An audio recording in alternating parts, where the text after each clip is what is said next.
네, 안녕하세요. 회계 원리 기본 강의 복습 첫 번째 영상입니다. 네, 이번 영상에서도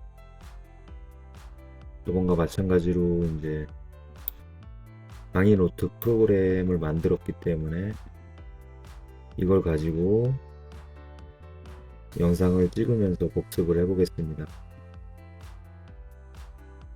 네, 회계의 기초가 나오고요. 회계의 정의 처음이니까 한번 읽어보겠습니다. 우리는 경제 활동에서 발생하는 사건을 기록함으로써 돈에 대한 계산을 하고 있다.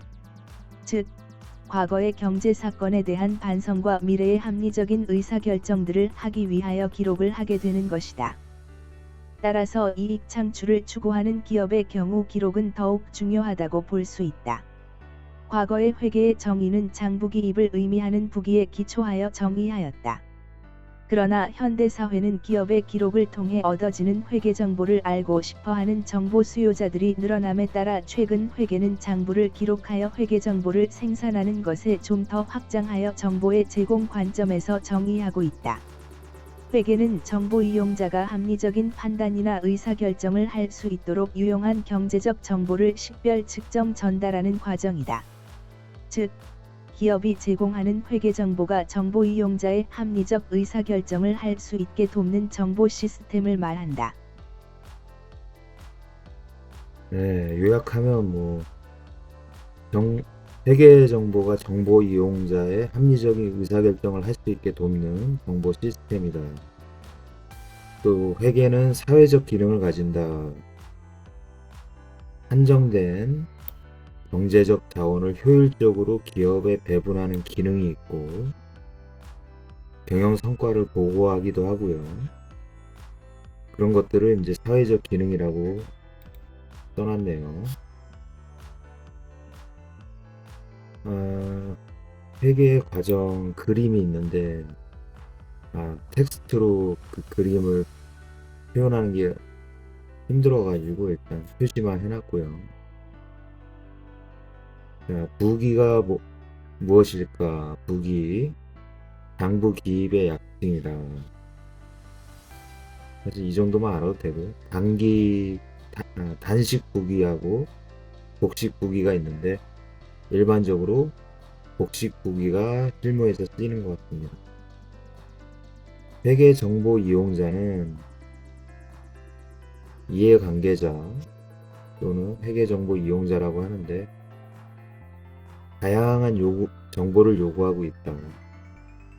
네, 이용자의 예시가 나오는데요. 투자자가 있고 채권자가 있고 종업원, 고객, 정부기관, 일반 대중 이런 식으로 나눠서 생각을 할 수가 있겠죠. 회계 분류, 재무회계하고 관리회계. 예, 목차를 봐도 재무회계가 있고 원가회계, 관리회계 이렇게 나눠지죠. 재무회계는 외부 이용자한테 재무 정보를 제공하기 때문에 어떤 원칙이 좀 중요하겠죠. 관리회계는 내부 정보이기 때문에 특정한 양식 같은 거에 구애받지 않는 것 같습니다.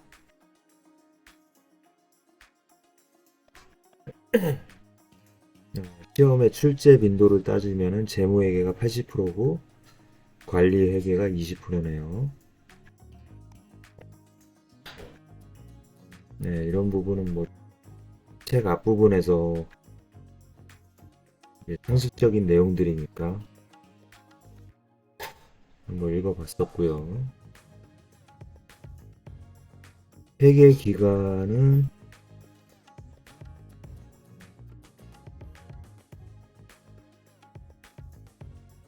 1년 기준이라면은 1월 1일부터 12월 말일까지 한 회계 연도로 정하고 있고요. 그래서 경우에 따라서 줄여가지고 6개월을 반기라고 하고 3개월을 분기라고 하죠. 분기 보고서, 반기 보고서 이렇게 나올 수 있겠죠. 그 표준 양식이 이제 재무제표라는 건데, 저도 그렇고 주식을 하는 사람들은 재무제표에 아주 익숙하겠죠. 실제로 삼성전자 같은 대표적인 기업의 재무제표를 궁금해서 한번 본 적도 있는 것 같습니다. 네, 그 다음에 회계 단위.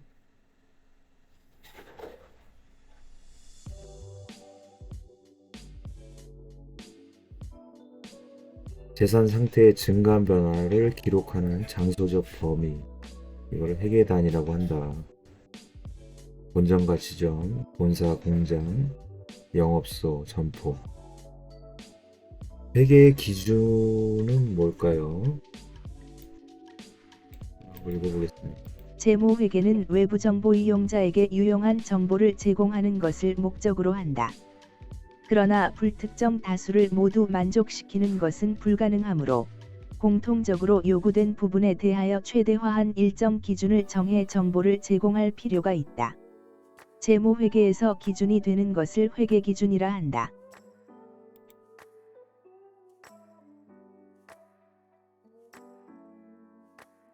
공통적으로 요구되는 부분,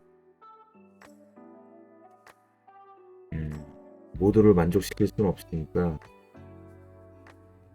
요구사항에 대해서 최대로 수용을 한 일정한 기준, 그걸 재무회계에서 회계기준이라고 하는 것 같습니다.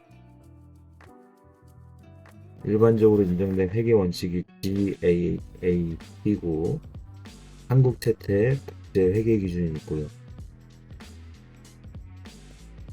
회계 실무를 이끌어갈 지도 원리다. 이해 조정적인 성격이 있다.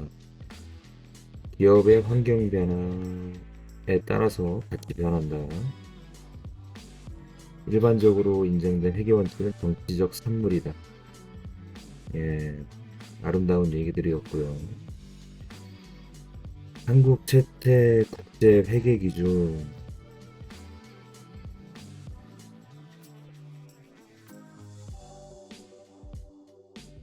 일단 상장기업, 주식회사. 그냥 한번 읽어봐야겠네. 한국채택국제회계기준은 주식회사 등의 외부감사에 관한 법률의 적용 대상 기업 중 주권 상장기업과 한국채택국제회계기준의 적용을 선택한 비상장기업의 회계 처리에 적용한다. 다만, 한국채택국제회계기준의 적용을 선택하지 않은 비상장기업의 경우 일반기업 회계기준을 적용한다.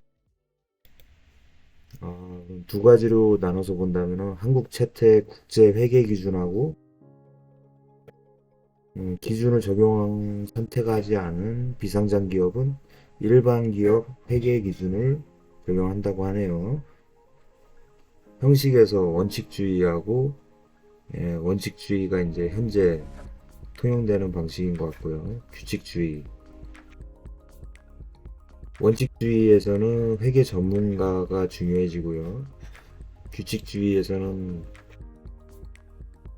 아주 미세한 부분까지 규칙으로 정해져 있기 때문에 회계 전문가의 판단을 최소화하는 것 같습니다. 그리고 회계 감사가 나오고요. 회계 감사에서는 감사 의견의 종류가 이게 중요하겠네요. 감사 의견의 종류를 한번 쭉 읽어보겠습니다. 2. 감사 의견의 종류. 감사 보고서에서 감사인은 재무제표 전체에 대하여 명료하게 표명된 감사 의견을 기술하여야 하고 감사 의견의 종류는 다음과 같다. 1. 적정 의견. 재무제표가 감사 범위, 의견 표명에 필요한 충분한 증거의 수집에 중요한 제한이나 회계 기준에 중요한 위배 없이 적정하게 작성된 경우에 표명한다.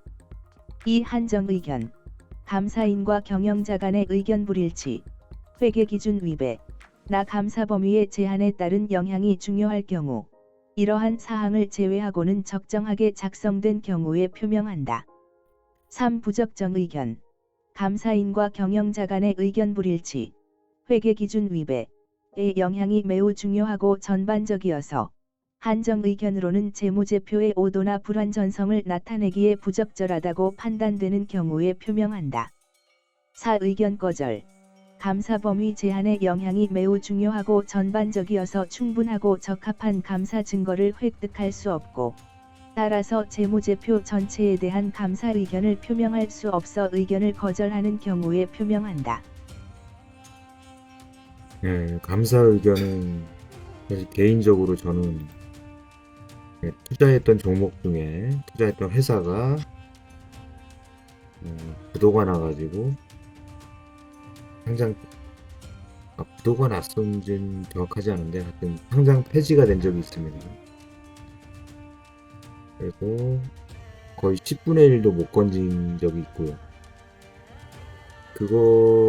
그런 불상사가 발생하는 원인 중에 하나가 이제 감사 의견인 것 같고요. 적정 의견은 뭐 문제가 없으니까 패스. 근데 한정 의견, 부적정 의견, 의견 거절. 요 세 가지는 안 좋은 거기 때문에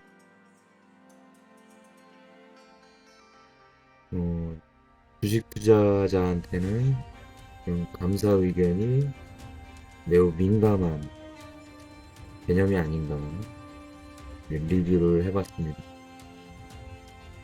네, 회계 기초를 받고 이제 회계 정보 보겠습니다.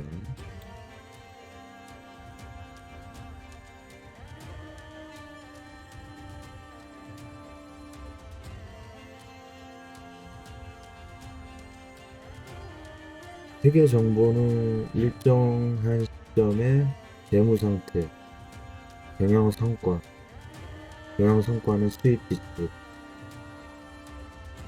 각각 재무 상태는 재무 상태표가 있고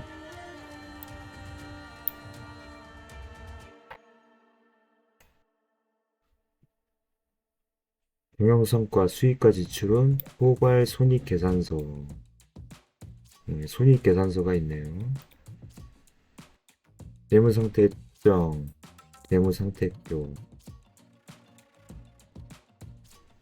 기업의 재무상태는 기업의 총 재산과 부채. 이거는 자산은 자본 플러스 부채. 요거랑 좀 연결이 되는 것 같네요. 재무 상태표를 통해서 회계정보 이용자에게 정보가 전달된다. 그래서 쭉 나오는데 먼저 자산이 나오고요.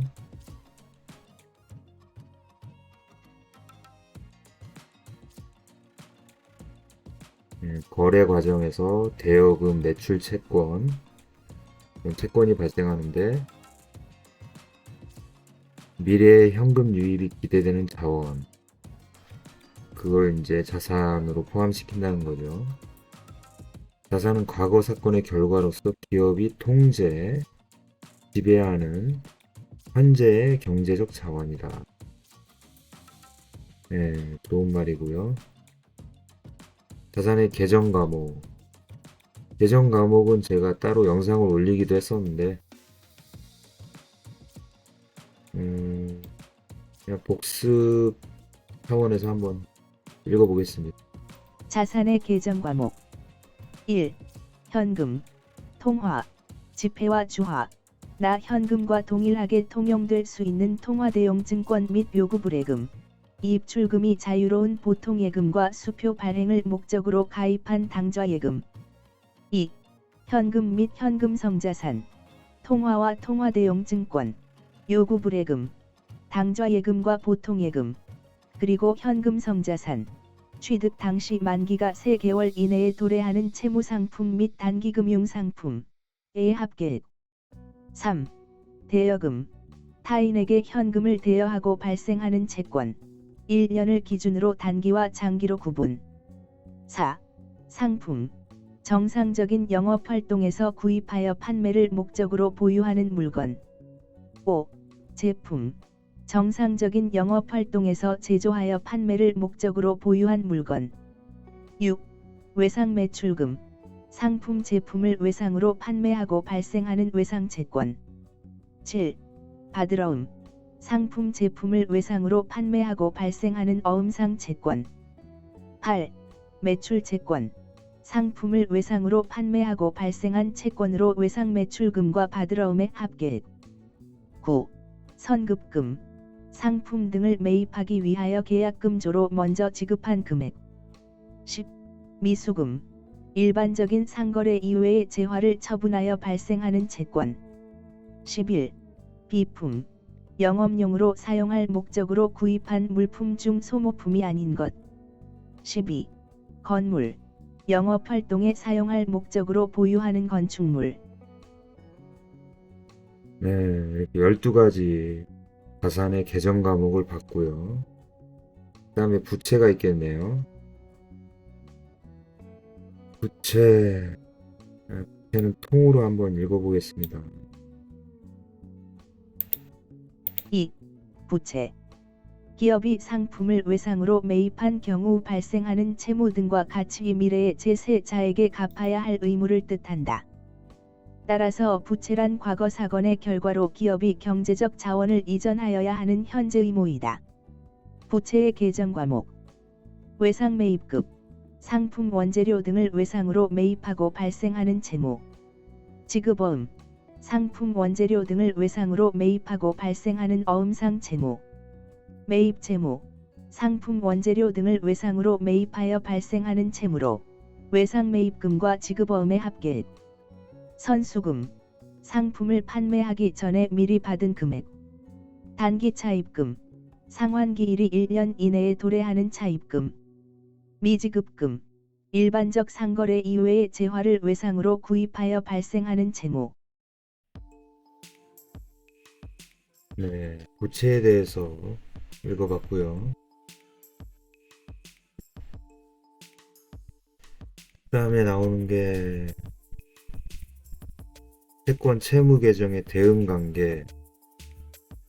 채권과 채무는 상관관계가 있다. 자산하고 부채. 부채가 증가하면 자산은 감소하겠죠. 예, 반대 관계네요.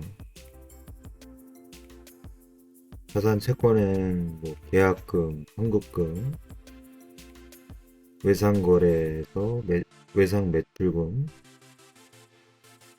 받을 어음, 매출 채권, 미수금, 대여금 이런 게 있고요. 부채를 보면은 계약금, 그래서 선수금, 외상거래에서 외상 매입금, 지급어음, 매입 채무, 미지급금, 금전대차에서 차입금. 네, 이런 식으로 나와 있네요.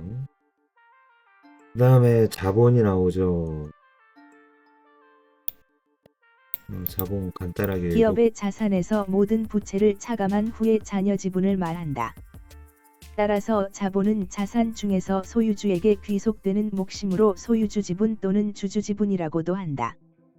네, 아주 아름다운 얘기들이 나왔고요. 자본은 자산에서 부채를 뺀 것이다. 자본은 이제 순자산이라고 할 수 있고 결국에는 자녀 지분이다.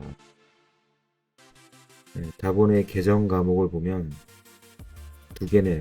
자본금, 주식의 액면 금액의 발행 주식수를 곱한 금액. 이거는 법정 자본금이고 보통주와 우선주를 구분하여 표시한다. 이익 잉여금, 기업의 단기 순이익 누적액 중에서 주주에 대한 배당으로 사회에 유출된 부분을 빼면 사내 유보된 금액이 이익 잉여금이다.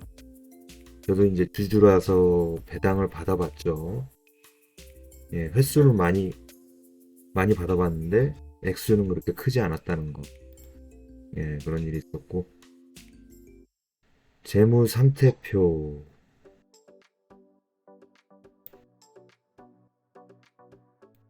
한번 읽어보고요. 재무상태표는 일정한 시점에서 기업의 재무상태를 나타내는 재무제표의 한 형식으로 자산 부채 자본의 계정 과목의 자세한 내역을 왼쪽, 차변과 오른쪽, 대변으로 나누어 알려주는 정태표이다.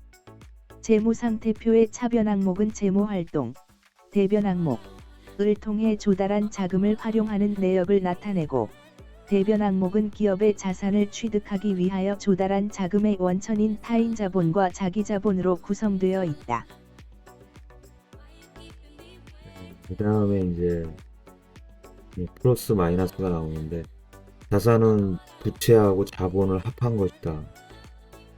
다르게 말하면 타인 자본이 부채고 자기 자본이 자본이죠. 이거는 또 다르게 말하면, 칸을 좀 띄워놔야겠네.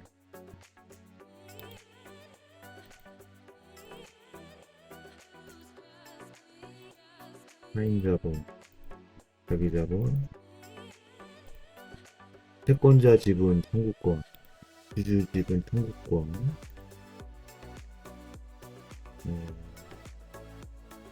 채권자 지분하고 주주 지분을 합친 게 자산이다.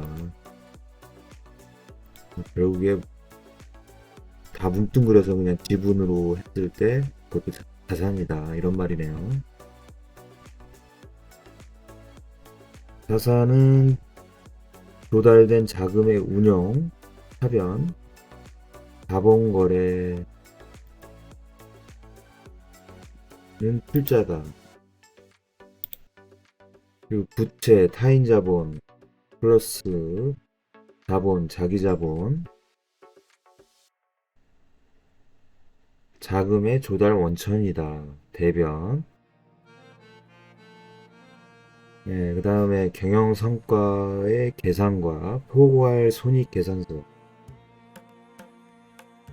그리고 수익의 계정 과목, 비용의 계정 과목, 포괄 손익계산서의 내용까지 한번 쭉 읽어보겠습니다.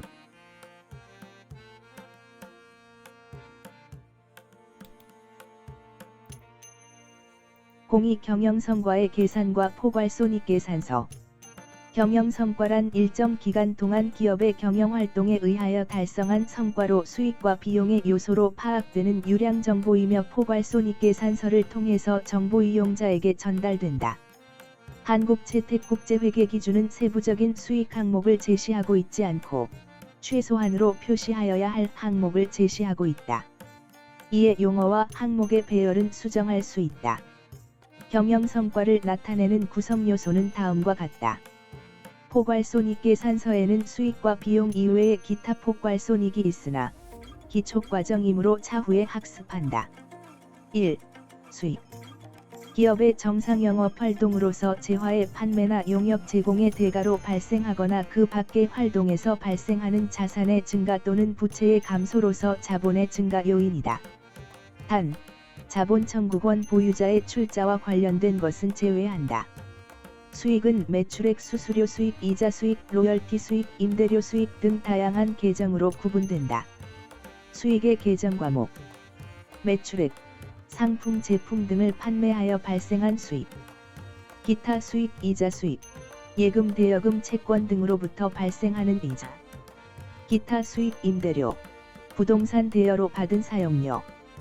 기타 수익, 배당금 수익, 타 회사 주식 보유 시 받은 배당금, 주식 배당 제외. 기타 수익, 수수료 수익, 고객에게 용역을 제공하고 발생한 수익. 2. 비용. 기업의 정상 영업 활동으로서 재화의 판매나 용역의 제공에 따라 발생하거나 그 밖의 활동에서 발생하는 자산의 감소 또는 부채의 증가로서 자본의 감소 요인이다. 단, 자본 청구권 보유자에 대한 분배와 관련된 것은 제외한다. 비용의 계정 과목. 매출 원가, 상품, 제품 등의 판매로 인하여 제공한 상품의 원가. 급여, 종업원에 대한 급여 및 상여금 등의 비용. 임차료, 타인의 부동산을 임차함으로써 발생한 비용. 이자 비용. 타인으로부터 빌린 차입금 또는 채무로 인해 발생하는 이자. 수수료 비용. 거래처로부터 용역을 제공받아 발생한 비용. 3. 포괄손익계산서. 일정 기간 동안의 수익과 비용으로 기업의 경영 성과를 나타내는 표를 손익계산서라고 한다. 이를 통해서 당기순손익이 계산되며 이에 기타 포괄손익 항목을 가감하여 작성된 보고서로 정보 이용자에게 전달되는 것이 포괄손익계산서이다. 관련 등식은 다음과 같고 경영성과 정보이므로 손익계산서 구조를 중심으로 확인하도록 한다.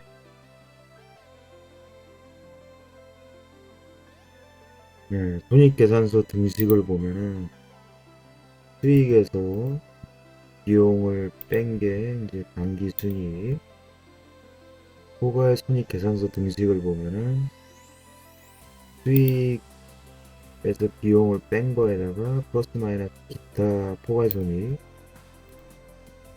그렇게 하면 총 포괄손익이 나온다. 기타 포괄손익, 미실현손익.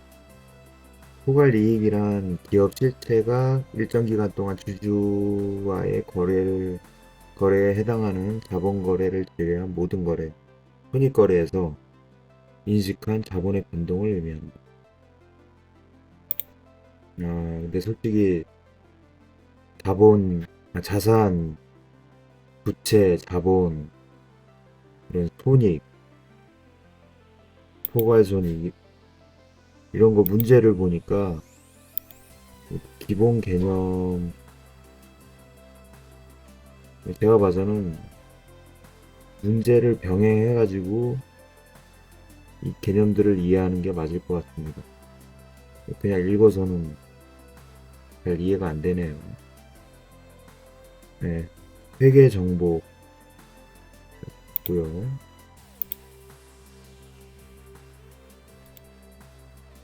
이거 긴장하네. 네, 이익 측정 방법.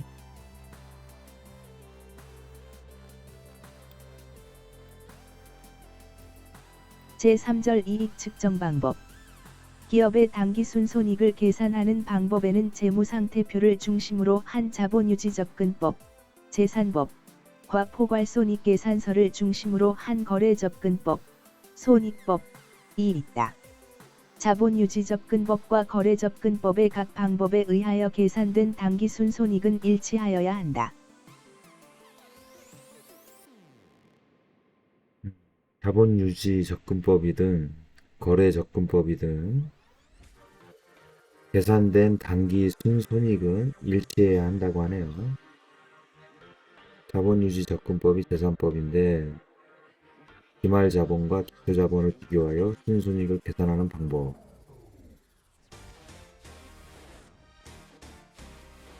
자본거래가 없는 경우 당기순이익은 기말자본에서 기초자본을 뺀 거다. 기말자본이 기초자본보다 크다. 당기순손실은 기초자본에서 기말자본을 뺀 거, 기초자본이 기말자본보다 크다. 예, 이거는 뭐 그렇게 어렵진 않고요.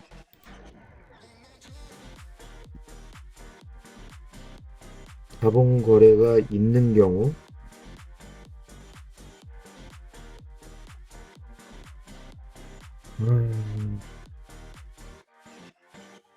당기순이익은 기말자본에서 기초자본을 빼고 유상증자에서 현금배당 뺀 거를 또 빼고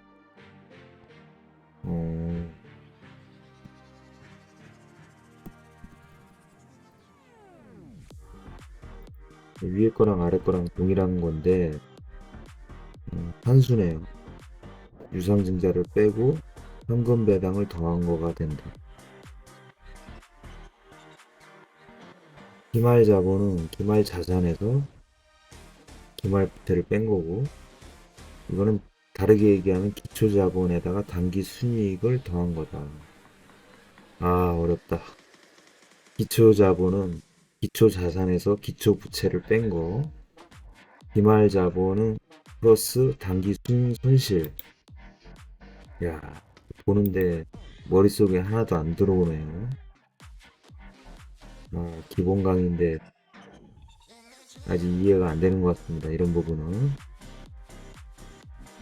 그 다음에 기타 포괄 손익이 존재하는 경우 단기 순이익은 기말 자본에서 기초 자본을 빼고 유상증자를 빼고 거기다 배당을 더한 다음에 플러스 마이너스 기타 포괄 손익. 와, 정신없네. 진짜 이해가 하나도 안 되고요. 넘어가야겠어. 자본유지 접근법, 재산법, 간편법. 자본에서 또 유상 감자가 나오네. 일단 왼쪽이 차변, 오른쪽이 대변이죠. 대변을 먼저 보면은 기초 자본은 기초 자산에서 기초 부채를 뺀 거다. 유상증자, 추가 출자. 이 자본이 나오네. 자본하고 부채가 이제 대변에 나오니까. 단기 순이익, 수익에서 비용을 뺀 거. 기타 포괄 손익, 기타 포괄 이익, 총 포괄 이익이네, 합쳐가지고. 그리고 이 차변을 보면은 유상 감자, 인출, 현금 배당, 기말 자본은 기말 자산에서 기말 부채를 뺀 거다. 무상 증자나 주식 배당은 자본의 불변 항목이므로 고려하지 않는다. 와, 강의를 딱 보고 있을 때는 다 이해가 된 줄 알았는데 복습을 해보니까 또 확 다르네요. 난이도가 확 올라가는 것 같습니다. 일단은 넘어가야겠죠. 거래 접근법, 손익법은 포괄 손익 계산서 항목인 총수익과 총비용을 통해 손순이익을 계산하는 방법이다. 총수익이 총비용보다 크면 그 차액이 단기 순이익이고 총비용이 총수익보다 크면 그 차액이 단기 순손실이다. 이거는 뭐 대충 알겠는데, 단기 순이익은 총수익에서 총비용을 뺀 거, 총수익이 총비용보다 크다. 단기 순손실은 반대겠죠. 총비용에서 총수익을 뺀 거고, 총비용이 총수익보다 크다. 총수익은 총비용 플러스 단기 순이익, 총비용은 총수익 플러스 단기 순손실.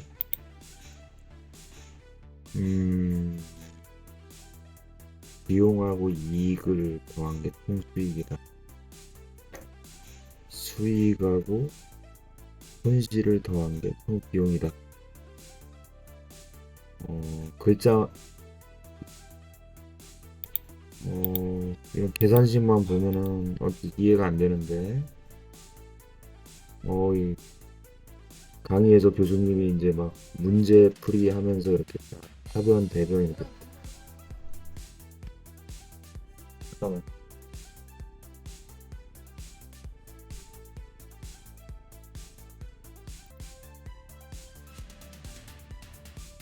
네, 현재 목차가 이익 측정 방법이었고, 다음 목차 가보겠습니다.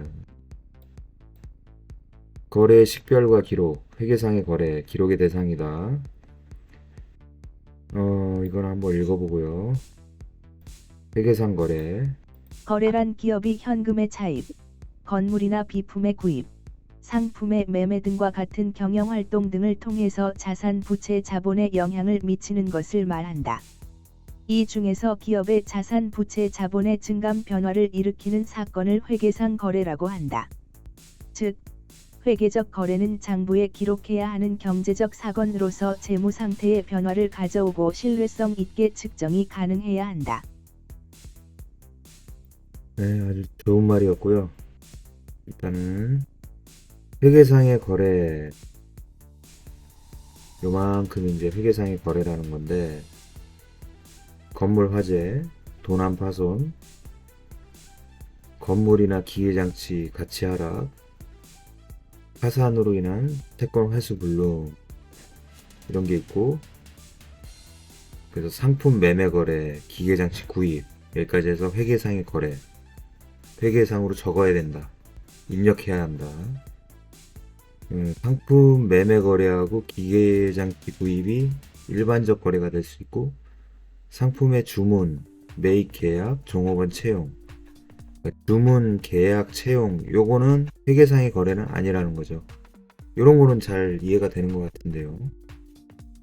일반적으로 상품 주문이나 매입 계약, 종업원 채용 이런 게 있을 수 있는데, 이거는 회계상으로는 취급하지 않는다. 예, 그 정도는 기억할 것 같습니다. 거래 결합 관계,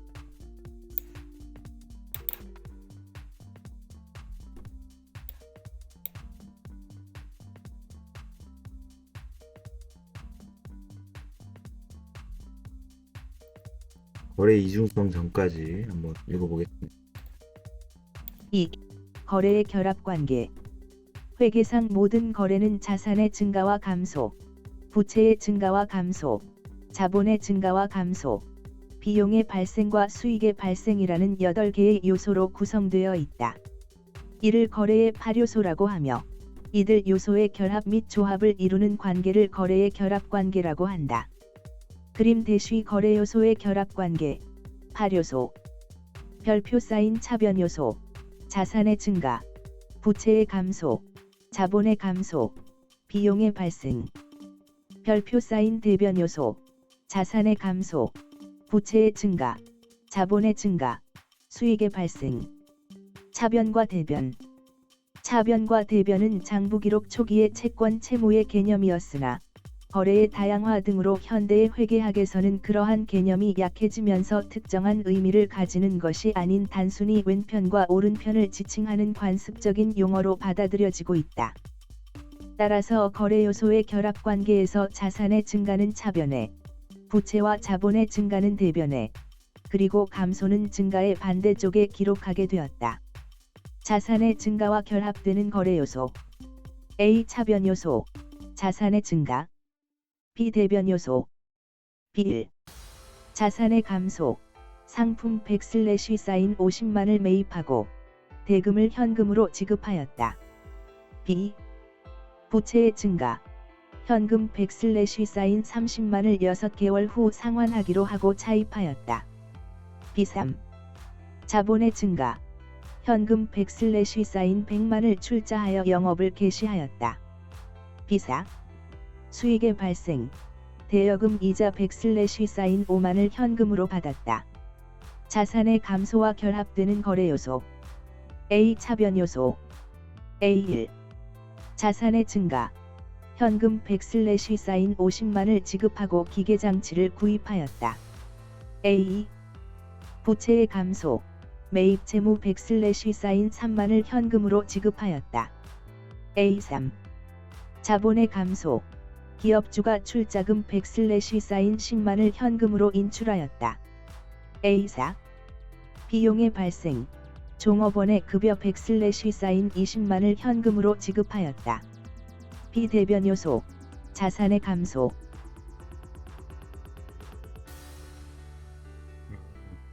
우리 혜미가 좀 이런 금전 같은 거 읽는데 또 취약하네요.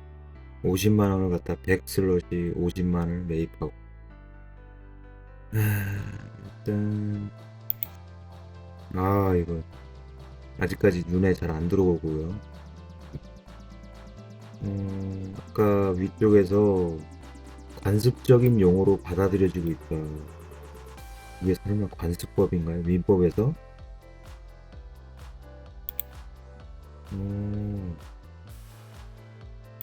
뭔가 법적 확신이 있을 수도 있겠네요. 이게 관습법이냐 아니냐. 근데 그런 거는 이제 민법을 학습할 때 따져봐야 될 것 같고요. 그 다음에 이제 중요한 개념이 나오죠. 거래 이중성, 대차 생존의 원리. 거래 이중성은 복식후기의 기본 원리. 양쪽 차변과 대변이 어떤 거래가 발생하더라도 양쪽에 동일한 금액을 이중적으로 기입하는 것. 회계상 거래는 원인과 결과라는 두 개의 얼굴을 가지고 있는 이중성을 지니고 있다. 네, 이건 충분히 이해를 했던 내용이고요. 단일 거래의 합, 복수 거래에서 대차 평균의 원리. 따라서 모든 거래를 이중성에 의해서 기입하면 타변합계와 대변합계가 반드시 단일 거래의 합으로서 일치하는데 이를 대차 평균의 원리라고 한다.